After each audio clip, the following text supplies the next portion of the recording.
Good day, everybody. It's Steve Anderson from the Crown Council and Total Patient Service. We're about 3 minutes from start time for our webinar today, and I have a number of announcements and things that I wanted to go over before we get started. So you're in listen-only mode. That means you should be able to hear me loud and clear. We cannot hear you because we wanted to make sure everybody can hear uninterrupted today to all the content in the webinar. So you have a control panel. At any time during the presentation, you're welcome to type in any questions in the questions section of your control panel. We'll address those. Usually we address those at the end of the planned presentation, and I'll keep an eye on those as well as we get started. There is, with this webinar, there's a handout in the handout section. So if you go to your control panel where it says handouts, there is one PDF file there that you can download that has a copy of the verbal skills that we'll go over today. That's one of the most requested things we always get during our webinar. So we've gone ahead and preloaded that for you, and I'll review that here in just a minute. A couple of announcements.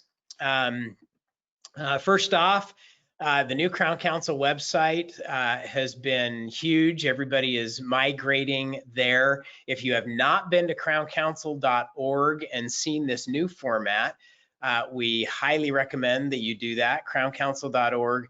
You will have to sign in for the first time. Even if you've been using the old format, you'll have to sign in again, brand new, so that you can get access. This webinar will be recorded and it will be posted on crowncouncil.org later today in the webinar section. So there's a featured webinar, so it'll be right there where you can access it and share it with other team members and or listen to it again, because we'll have a ton of content there. So I encourage you to get on to crowncouncil.org. Next, our last webinar that we did recently, entitled Oops, Don't Do These Things When Reopening. Right now, that is the featured webinar on the website. There is CE available for that. This mini website that's on your screen, you can go to that website to get CE credit for that webinar if you have not done that already. If you haven't watched it, you can't get the CE because you have to take the quiz and you have to have watched the seminar to be able to take the quiz. So CE is available for all of our Crown Council webinars, and we encourage you to get the continuing education credits along the way. Smiles for Life. We are very excited to announce the extension of the Smiles for Life campaign for 2020. This year will go through the end of August. And so Smiles for Life is alive and well. Donations are coming in daily. Whitening kits have already, the initial ones were sent a couple of months ago, and the campaign continues. So we're excited to be able to continue that. There's more information on the website regarding that, and we're looking forward to a very successful campaign this year. The Crown Council annual event scheduled for January in Salt Lake City, Utah, at the Grand America Hotel, one of the finest hotels in America. We're very excited about the annual event and doing some things we have never, ever done before. And so more information is going to be coming about that moving forward. And we're very excited to keep planning that and have that on the horizon. Finally, I wanted to wish Greg Anderson, Director of the Crown Council, a big happy birthday today.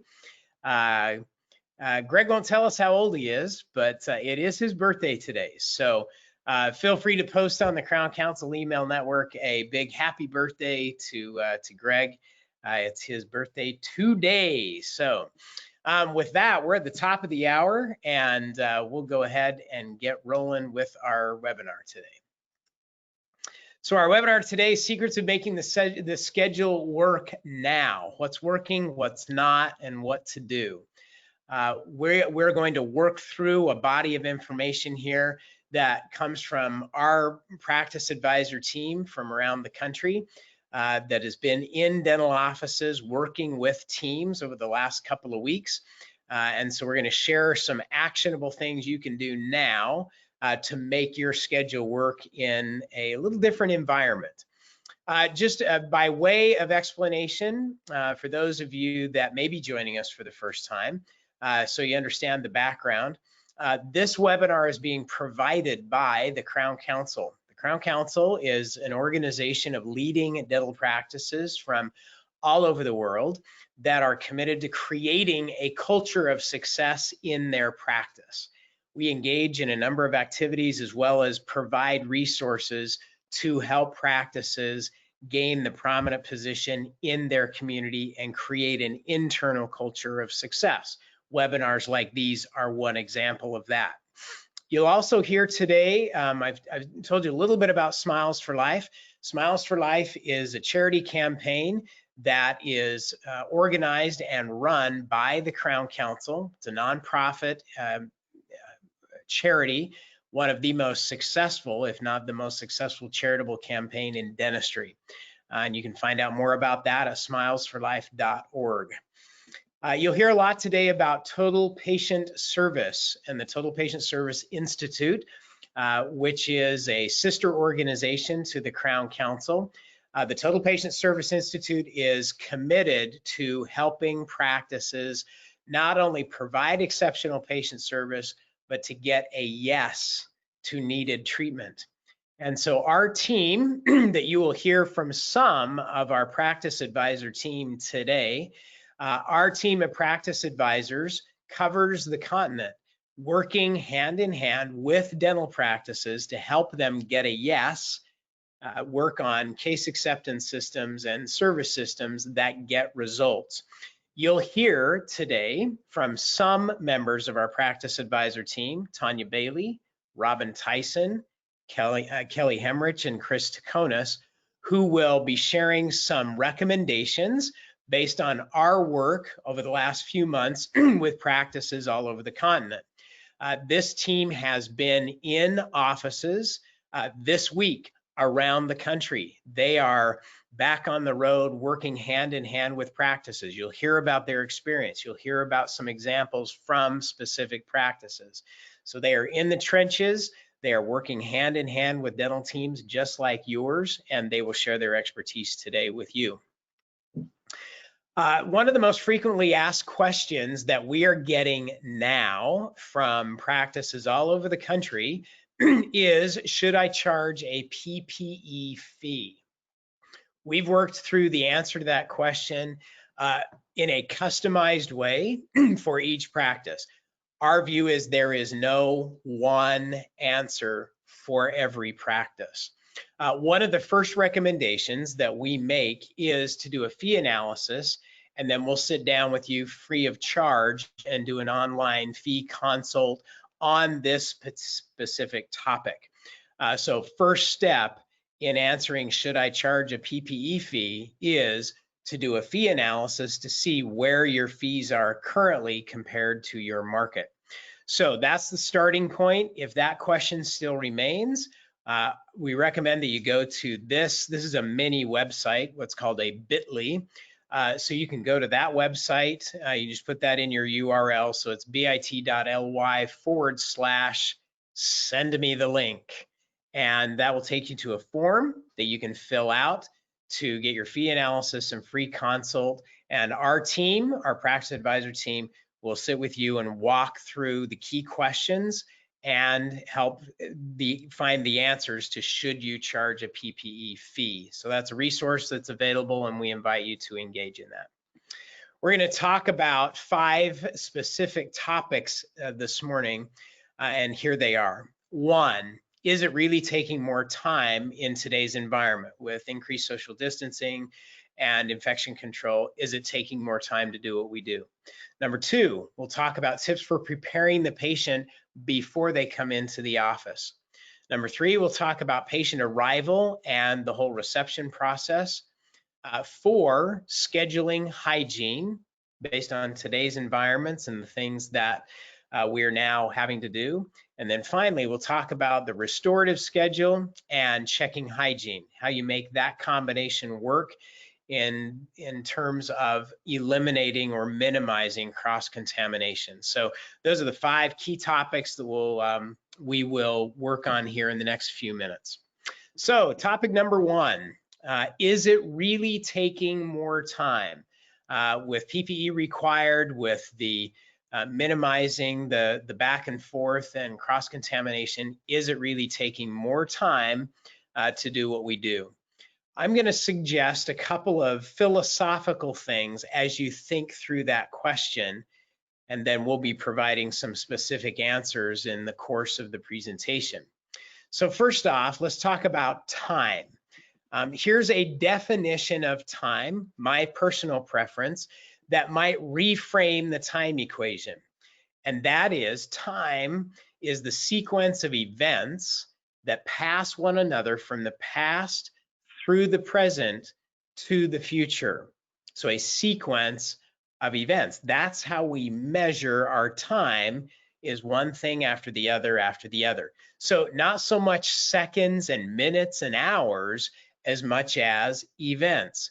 If you start thinking about the schedule more in terms in that context than just seconds and minutes, it gives a different perspective. So the most basic unit of time is an event. All the different events that we have to manage. So that is the most basic unit of time. And so time management or schedule management is simply the proper ordering and sequencing of events. So we are going to approach today's topic in terms of that context. How do you order events? What are the events? In this manner. The question is, and these that I'd like you to suggest and ask yourself is, what are all the events in the patient appointment now? In today's environment, what are all the different events? What are the new events we need to add to the patient experience? Are there any events that we can eliminate? We will suggest today some ways that you might be able to eliminate things that in the past were taking up time, that now you'll be able to free up some time. What's the proper sequence of events? We're going to suggest some reordering of a few things that might make better use of your time and make more sense in terms of sequence. And then finally, how can we most effectively move the patients through all of these events? Now, I'd like you to focus in number 5 on one word, because there is some confusion, I think, in our culture between two words that we use interchangeably. And those words are efficient and effective. Let me give you two definitions here real quick. Efficient, here's the definition of efficient: maximum productivity with minimum wasted effort or expense. So maximum productivity with minimum wasted effort or expense. That's what being efficient is. And many times when we talk about managing time and managing schedule, we get totally focused on efficiency versus effectiveness. Effectiveness is defined as successfully producing a desired or intended result. And can I suggest that our job is effectiveness, not just efficiency? The successful producing of a desired end result. So what is the end result that we want? So those of you that have spent any time with us at all at Total Patient Service, in our Total Immersion courses, or at No More Hygiene or Leadership Academy, or have been to the annual event, what you are about to see next will not come as a surprise to you, because we repeat this over and over in terms of the purpose of the practice. In today's environment, I have included an additional word in that definition of what our intended result is, or what our purpose is. Here's the result we're shooting for: a happy, healthy, paying patient who repeats and refers and pays more than it costs to serve them. That's our purpose. That's our objective. That's the result we want, is a happy, healthy, paying patient who repeats and refers and pays more than it costs to serve them. So as we look through all of the different aspects of scheduling and managing patient flow and providing treatment, could I suggest that this is our end result? This is the result we want. A healthy, happy paying patient who repeats and refers, wants to come back, and is willing to pay for the service that they receive. That's our goal. Now, as an example of that, let me share with you an online review, a recent online review, just within the last couple of days, that I believe exemplifies this specific result. So this was an online review that came into a Crown Council practice, and this is what they said about their recent visit. Dr. Goodman and her team are fantastic. I've never felt better about getting a cavity removed. Also, they had just reopened after the pandemic, and I was amazed at how carefully they followed CDC guidelines. I never felt like it was weird or awkward experience either. It just felt like my dentist and her team were looking out for me. I love that. Great experience. 10 out of 10. Now, here's what this is mission accomplished in today's environment with all the different changes that we've made. This is what we're shooting for. And could I recommend and suggest that now more than ever, timely online reviews that speak specifically to how you're doing business today would be in order. Ask your patients about their experience, have them leave an online review that reflects your culture and your environment in today's, with all of today's factors included. So a recommendation, but I thought this was spot on of exactly what we're looking for and the end result. So with that, a little different perspective about time. I hope that that helps lend some perspective to how we manage it and what our real objective is. With that, we're going to talk about preparing the patient, things you can do before they come in that will make a difference in accomplishing the end result and being effective. With that, Chris Taconis from our Total Patient Service Practice Advisor team is going to share some tips on how to prepare the patient. Chris? Great, thanks, Steve. Well, just like Steve had mentioned, we've had the ability to be out in the practices this last couple of weeks, and we are excited as a TOPS team to be able to work hands-on with masks on with you and your teams, and it's allowed us to gain some experience about what to do and what's going on out there in the field. So I want to share some recommendations that we have in regards to how to still connect with patients and, like Steve had mentioned, to be effective versus efficient. Next. So many of you recognize this verbal skill, and it is called orienting comments. And we at TOPS, we firmly believe in this skill because it's about giving your patients a sense of what to expect. And the definition is give your patients a sense of what the visit is supposed to accomplish, what they can expect from you, and what you can expect from them. I noticed that when I was in a practice last week, the team was getting really frustrated because they had made every attempt to put signs and feel that they informed patients what they wanted them to do when they arrived in the practice, and the patients weren't following the protocol they set. So we went back and we really talked about how we can better orient those patients initially before they arrive into the practice. Next. So when you're making the confirmation calls, and I'm calling that here, we call it a reservation call, it's really important for your team to understand how to give clear orienting comments so that a patient knows exactly what you'd like them to do. The key here too is to make sure that you do it in a way where you're delivering it as though it's usual business as usual. And that way it won't seem like a big deal. You'll end up having an experience like that patient who gave Dr. Goodman that review, where they'll see that you're going out of your way to take good care of them and protect them, yet it won't feel weird or awkward. So the key here is when calling the patient and calling to confirm, and if I could use you, Steve, as my example patient. If you could I am here. go play with me, great. You got it. So this is what the call would sound like. I'd call and I'd say, "Hi, Steve. This is Chris from Anderson Dental calling. How are you?" Oh, Chris, it's so good to hear from you. Well, I'm so glad I'm able to talk to you, and I'm even happier to let you know that we are looking forward to seeing you for your reserved appointment with us on Monday, June the 1st at 2 o'clock. Will you be here? I will be there for sure. Fantastic. And we're going to have everything ready for you. And may I share with you what you can expect to do as well as what we're going to do when you arrive? Yes. Great. When you arrive, when you're still in the parking lot, if you could please give us a call to let us know that you're here. And at that time, we'll let you know if we're able to see you right away or if it's going to be a few minutes before we can have you come into the practice.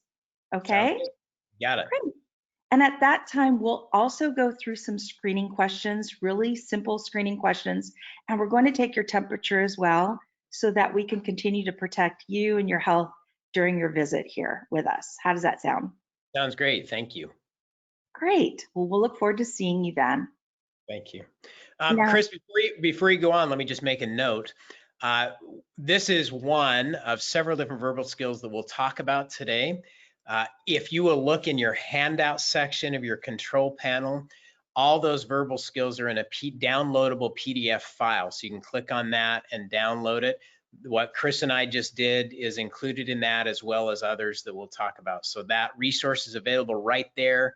You can download it for your future reference as you apply what we talk about. Chris? and the best part about this is that we've watched the element of surprise go away from patients. So they're really clear about what to expect, what to do. They don't typically have any sort of upset over the fact that you're going to ask them the screening questions again. They know exactly what you're planning on when they arrive. So that's why it's really key. Next. So here's a big question that we get as well. Text or not to text? That is the question. So here's the thing. We haven't had a close relationship with our patients for a couple of months now. And I know that everything has been electronic. Here's our way of getting back to the relationship, which is hugely important, and being effective, like Steve had mentioned. So although we aren't going to say take away all texting, we want you to really work and build on making that relationship again and continuing that. So you're going to be calling them personally to do the reservation confirmation call. And we're going to talk about ways you can still text your patients, but it's going to be real specific and timely. Tanya's going to go over that and review that with you so that you're really clear about how to do that effectively. Next. And last but not least, collect in advance. What does that mean? Well, when a lot of you have been talking about how do we stay on time, we have found this is a great way to stay on time, as well as there's huge benefits to collecting from the patient their portion in advance. What we found is when we're calling them to confirm, we can simply talk about the benefits of collecting at that time on the phone with the patient, their portion they'll expect to pay at their visit when they come in. So it would sound like, and Steve, before you come into the practice, we have been doing something that our patients really appreciate, and that is we collect your portion that you normally would pay here in person today on the phone with me right now. And we know patients love it because it's minimizing the amount of time that they have to come into contact with any of us, and it protects you and your safety and your health when you're here. Could we go ahead and do that? Let's do it. Great, fantastic. So by collecting in advance, it not only allows your collections to be right on point, but we noticed it also allows the patient to have that skin in the game. They've prepaid. Your cancellations and your no-shows actually minimize because they've got that skin in the game. And it allows your appointment to be more streamlined because they walk in, you take care of what you shared with them that you were going to do, and they're able to leave because they've already prepaid. So let's do a quick summary of these 3 things in order for you to continue the relationship and orient your patients. You're first going to orient comments, use orienting comments when calling your patients to confirm for their reserved appointments. You're going to customize your text messages and limit what you text and when, so that you will still be confirming that relationship that you built up until this point. And last, collect in advance prior to the appointment to help minimize the contact as well as solidify the patient coming in for their appointment. Excellent. Thank you, Chris. Thanks for the tips.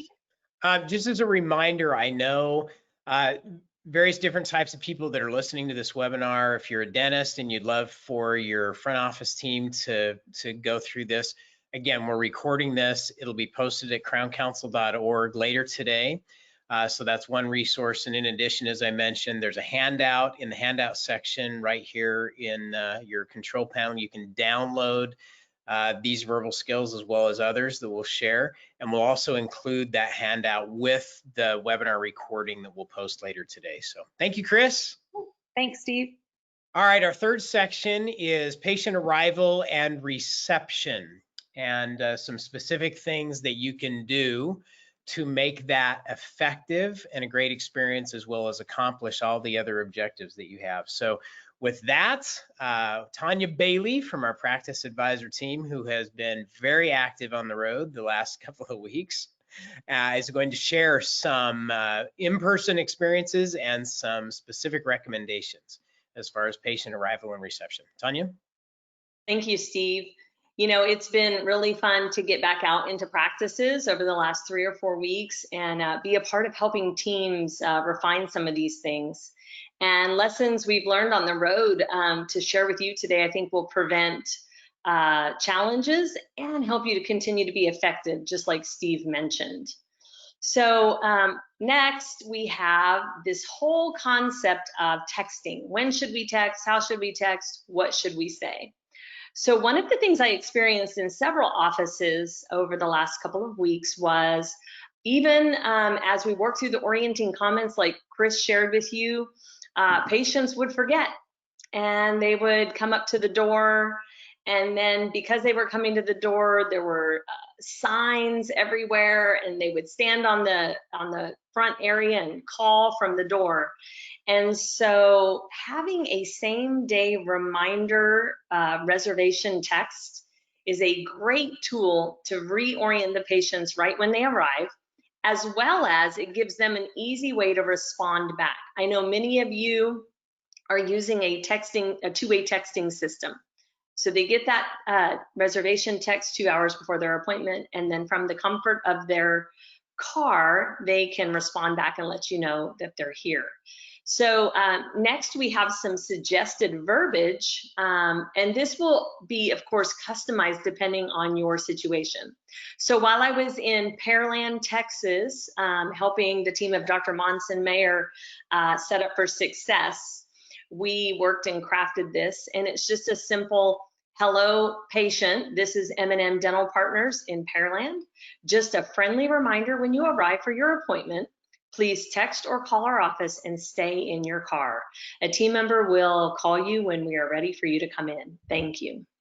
That, I just checked in with them yesterday, has worked 100%. They no longer have any patients wandering in unescorted or lost. Now, your message may need to be tweaked depending on your exact situation. Another practice that I work in here in the Dallas area that's in a large office building, they can't have their patients waiting in the car. So they asked, or rather they can't escort them that way. So that what they had them do is text when you arrive, then we will text you back and let you know when to enter and come up the elevator. So a couple different ways you can work that out, and you have to craft that message based on your practice situation. So the new reception area next is the car in many cases, not every case, but in many cases. And so we want to make this experience comfortable and not awkward, just like the review we saw from Dr. Goodman's office, make it as much as business usual as possible. So for our patient arrivals, a couple different ways I've seen this work really, really well. So we just talked about the waiting in the car option, like I saw down in Houston. Another practice that I was in actually just last week has one doctor and one hygienist. So their flow is a lot lighter than a multiple provider office. Because of that, they were able to just go ahead and orient their patients to come on in, and everyone on the team is prepared and ready. So in the event the patient has to wait in the reception area inside the office, it's just for a minimal amount of time. And as recently as 2 days ago, I was in Perry, Georgia, where they had an unexpected great outcome from their system. So they're orienting their patients to text on arrival with the make and model of their car. This is a rather large office with many providers. And once that text comes in, the clinical team member is notified and basically knows to be looking for the white Chevy Suburban, if you will. And the clinical team member sees that note in the appointment and is ready to greet the patient outside, right at their car. So here was the interesting unintended consequence. Many of you are wondering, should we allow additional time for the appointments? Because there's so many changes. Well, across the board, what I'm hearing is we are really finding we don't need much additional time. And in this practice in Georgia, what they found is they're actually running more on time than they ever have, because the assistants and the hygienists are prepared. And Robin, a little bit later, is going to tell you how they've gotten prepared. They are teed up and ready. They're eager, ready, and waiting. And so that patient is escorted directly from the car to the treatment room with no delays. And then they do the same thing in reverse. They escort the patient all the way out. Everything's taken care of. And they literally said, we think we might actually be able to reduce our amount of time of our appointments. So that was that unintended consequence. And then finally, another great idea, again, to manage the flow, keep things running on time, and not have to add time to appointments, is staggered start times. So Dr. Todd Wyatt in Searcy, Arkansas, running multiple columns of hygiene and some pretty strict rules in place in Arkansas for how he can move around the office, we put together a plan to stagger the hygiene start times. So rather than 5 hygiene appointments all starting at 8, we have one at 8, one at 8:10, one at 8:20, so on and so forth.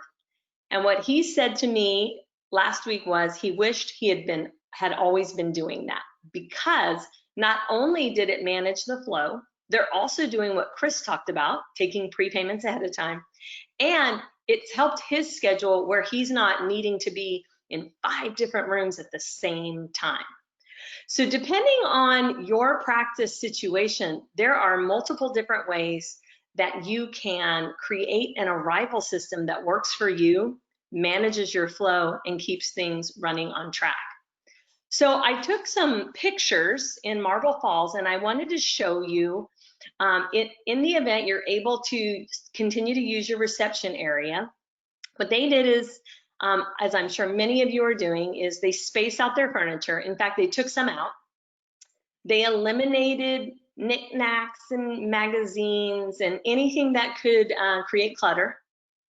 And also next you'll see that in their greeting area, they totally clutter-free, no business cards, no brochures, nothing.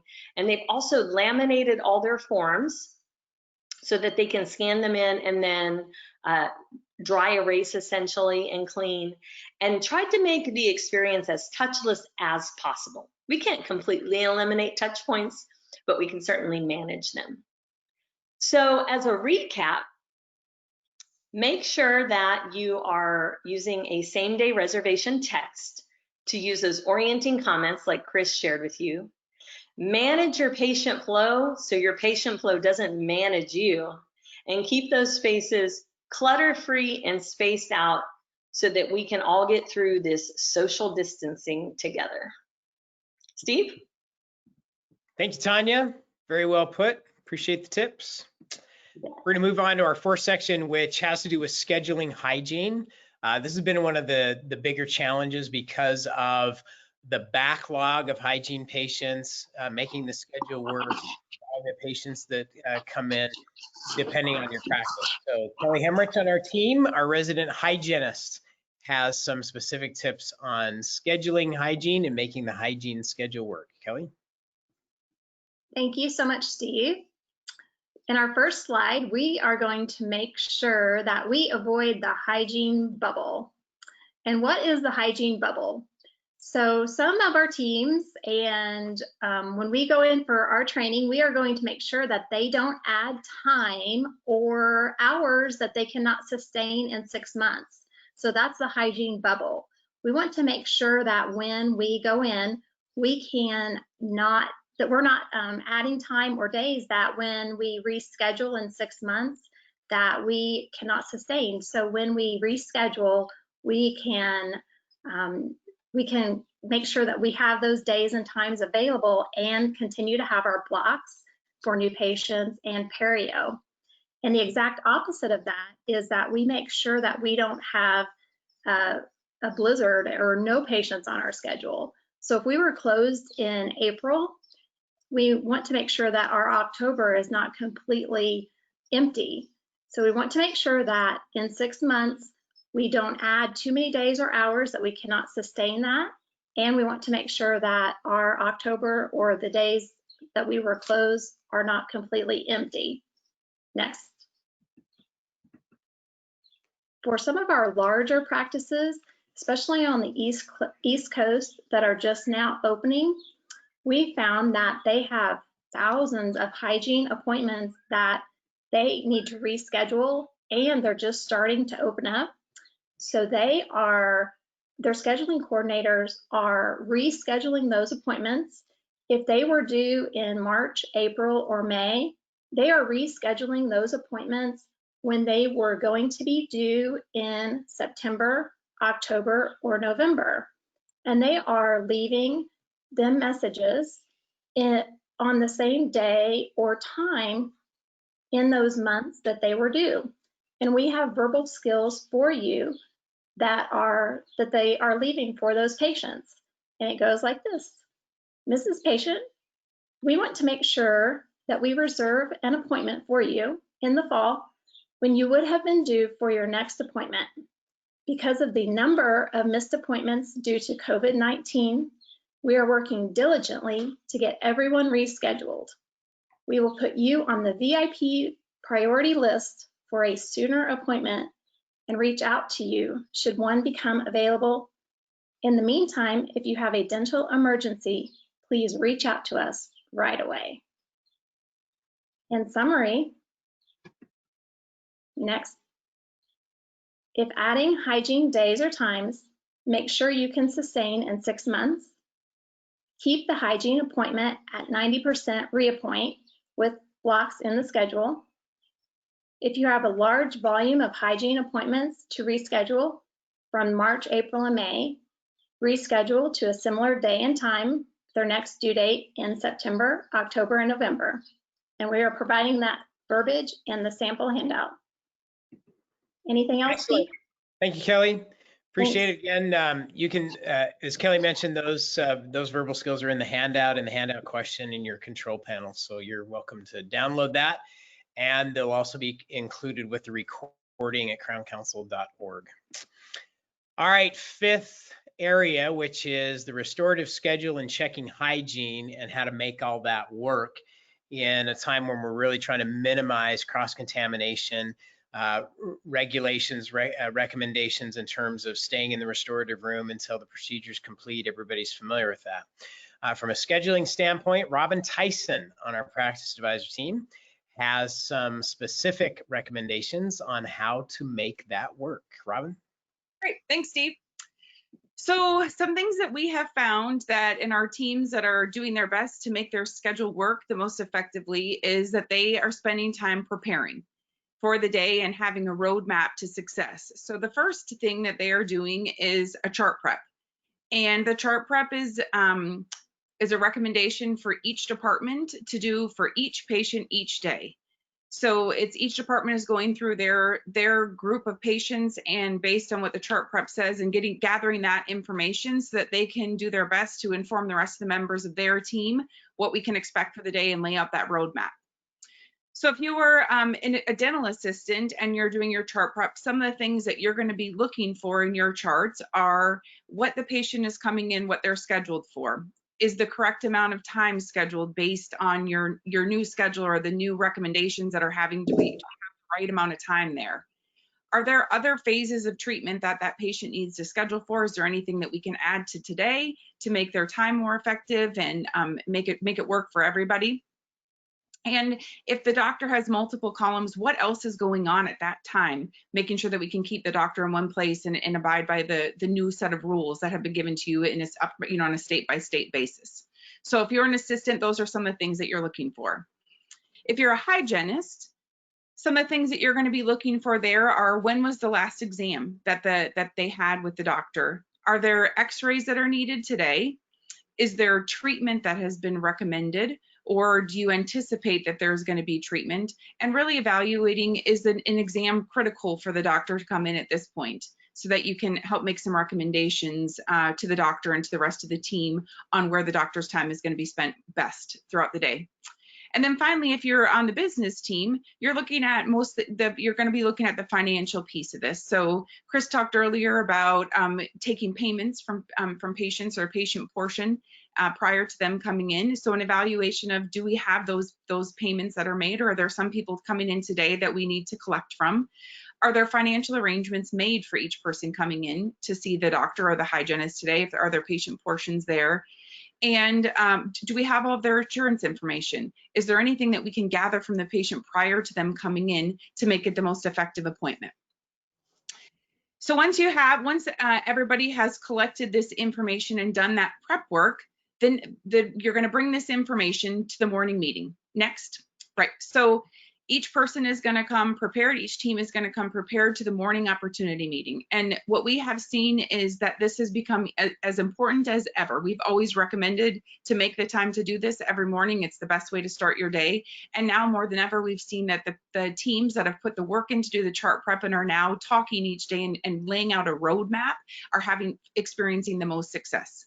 So in the morning opportunity meeting, it gives you the opportunity for each person and each team member to take a look at patient by patient and what's the best way that we're going to be able to get each patient seen today, get them in, have an effective appointment, have them have the same patient experience they had before, and feel safe while they're doing it, minimizing our PPE, maximizing where the doctor is and all of our providers. So the best way to do that is by having that morning opportunity meeting every day without fail to make sure that you can map out that roadmap for success. Next. Now, once you have that done for the day, there are some other hygiene scheduling tips that we have found from our teams across the country. And Tanya talked about one of them earlier with the staggering hygiene times. I know in some of the offices that I am also working with and some of the other practice advisors, Tanya gave you an example. This has really worked well from not creating a bottleneck when patients are coming or leaving. And it also has helped the doctor to stay on time with where they need to be for all their different hygiene checks throughout the day. Another tip that we have found is in multiple doctor practices, what some offices have chosen to do is to have one doctor designated to do all hygiene exams for the day. So what they have found with that is that the doctors who are seeing their restorative patients can be more productive because that is their focus for the day. And if one doctor is doing all the exams, there isn't as much up and down or waste of PPE because one doctor is able to do all the exams, give the patient a great experience, be effective with their time, and effective with scheduling the needed restorative work from there. And then the last thing that we have seen is an option for scheduling without a doctor exam. So that piece of this would go back to the hygienist and what their chart prep is, as they are chart prepping, evaluating whether the patient that's coming in, what kind of relationship do we have with them?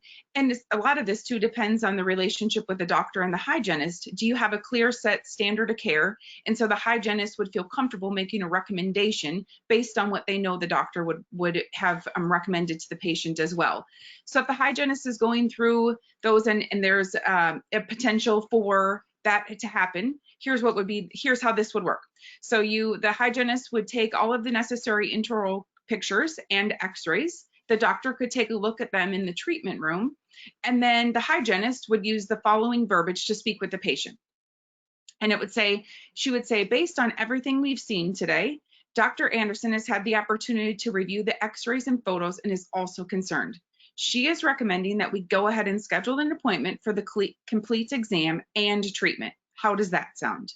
So that would be that now we've let the patient know we're concerned. Here's what the doctor's recommending.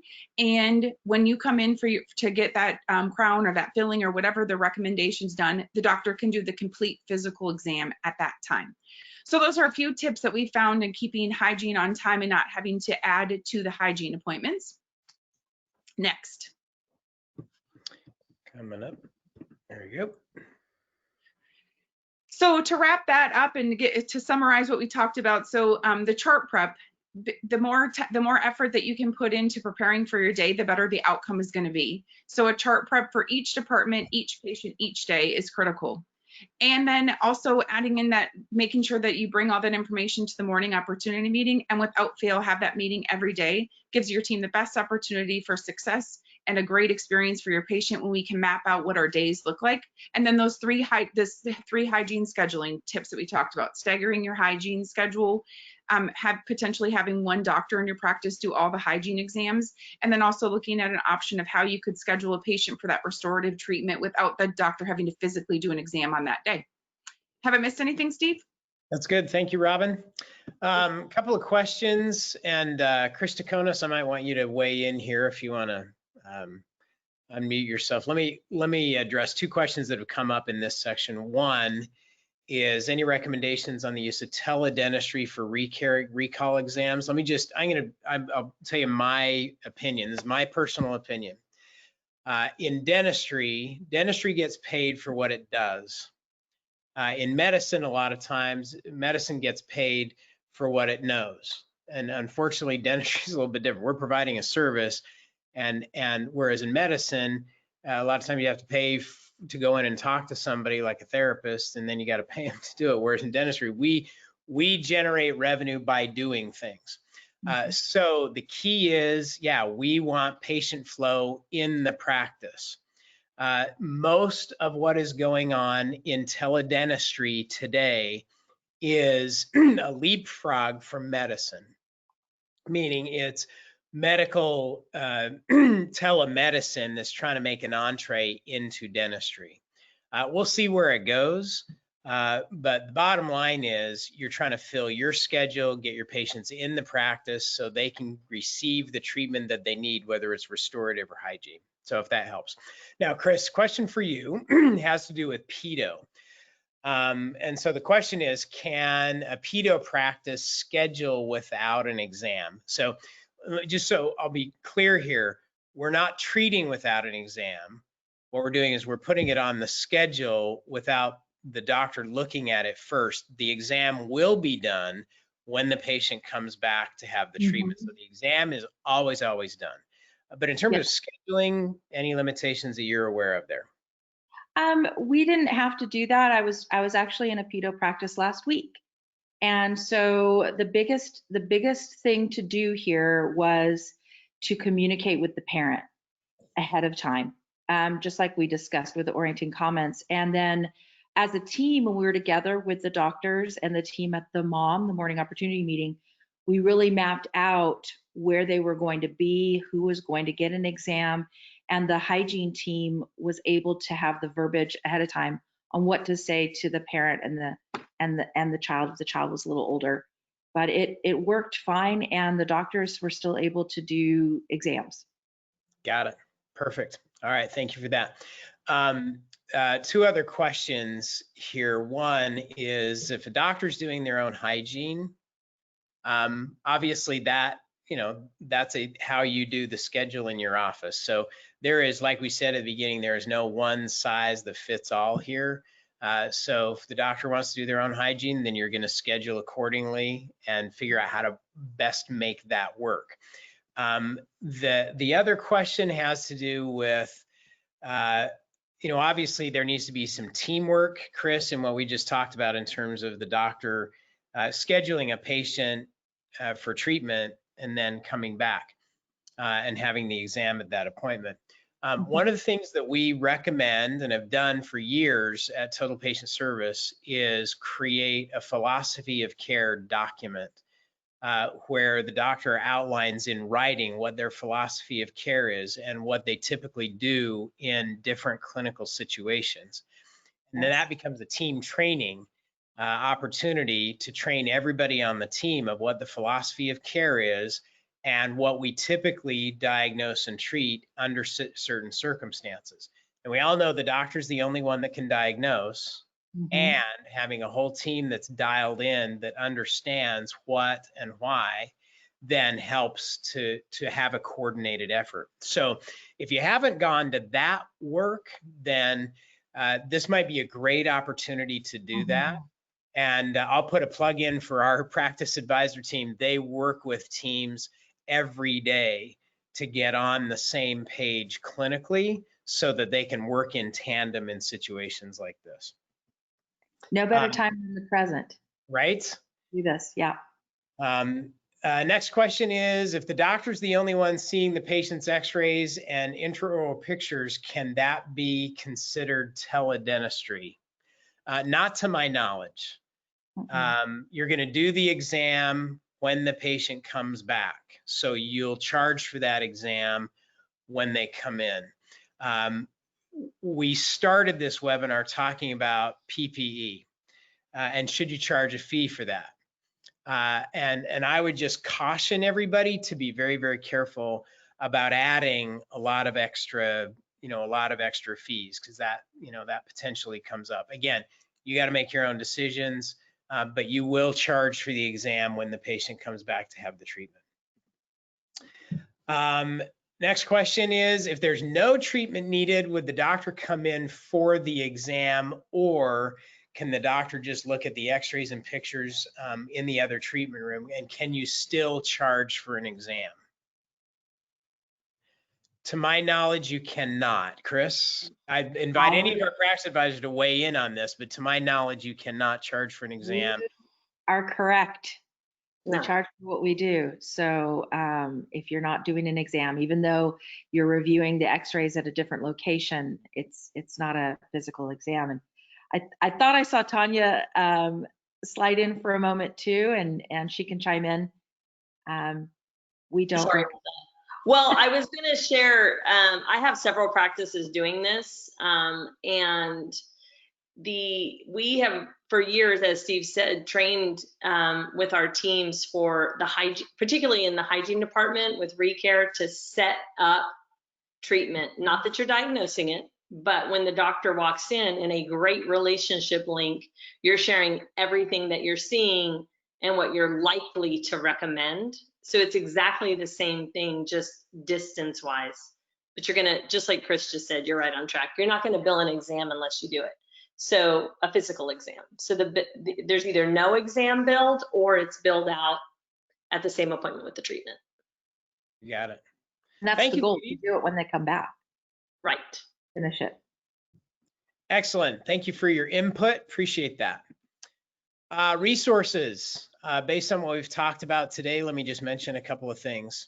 First is many of you are familiar with our Total Immersion course at Total Patient Service, which we consider to be training that every team member in every dental practice should go through multiple times in terms of case presentation and patient service. We'll be doing our next Total Immersion course online on June 12th, on Friday, June 12th.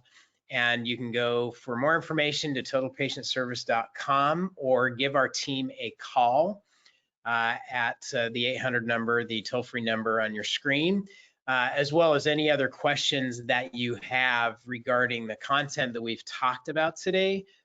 Feel free to give us a call. You can even get on our website. We've got a live chat feature, but our team has been working tirelessly over the last several months to help practices navigate through a little bit new environment. So we invite you to join us and continue the journey. I mentioned earlier on the fee analysis and the free consult. If you still have the PPE fee question, you can go to this website, the bit.ly/, send me the link, and fill out the form there. And our team will generate the analysis and schedule a time to walk through the key questions you need to ask yourself on how to deal with the additional expense of some of the PPE that we're doing. Finally, if you'd like continuing education credit for today's webinar, you can go to this website where you'll take a short quiz that will demonstrate your new knowledge based on today's webinar. And then your CE certificate will be sent back to you. There is a process for this to get it registered and recorded and then sent to you. So then your certificate will be sent back to you in a couple of weeks. But you're welcome to go to this link, take the quiz, and get your credit for today's webinar. We hope that the tips and recommendations that we've shared today have been helpful.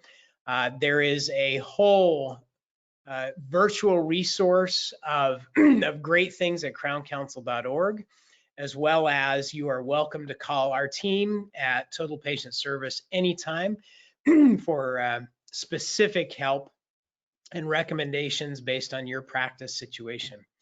Thanks for joining us. Hope you have a super day as we navigate our way back online. Thanks for being with us, and we hope you join us soon for our next Crown Council webinar. Thanks so much.